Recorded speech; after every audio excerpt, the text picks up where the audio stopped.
తిక్కలోడు తీర్థానికి వెళ్తే ఎక్కాదిగా 7 ఏళ్ళు పట్టిందంటారు. అట్లాగే ట్రంప్ దౌత్యం, ట్రంప్ విధానం అట్లాగే ఉంటది. నాటో అనేది తయారు చేయడానికి దాదాపు 40 ఏళ్ళు పట్టింది. అమెరికాలో ఉన్న పాత పాలకులకి. దాన్ని పటిష్టం చేసి అమెరికా తోకలాగా తయారు చేయడానికి. నాటో అనే దాన్ని నాశనం చేయడానికి ఏడాది జాలలేదు, ఏడాది పెట్టలేదు ట్రంప్‌కి.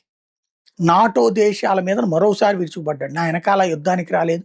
నేను దాడి చేసినప్పుడు నాకు తోడు రాలేదు. వాళ్ళ గురించి నేను పట్టించుకోను. అసలు నాటోతో నాకు సంబంధం లేదని.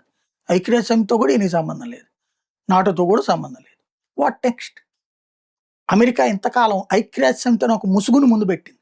నాటో అని ఒక ముసుగును ముందు పెట్టింది. యూరోపియన్ అని ఒక ముసుగును ముందు పెట్టింది. వాళ్ళతో దాడులు చేపిస్తూ, వాళ్ళ ద్వారా కథ నడిపిస్తూ, వెనకాల ఆయుధగారంతో అమెరికా తను యుద్ధం చేసేది. వీళ్ళని ఫేస్ ముందు పెట్టేది. ఇప్పుడు ఆ ఫేస్ని చెడగొట్టుకుంటున్నాడు ట్రంప్. అమెరికా అసలు రూపాన్ని, రాక్షస నగ్న రూపాన్ని ప్రపంచం ముందు చూపెడుతున్నాడు.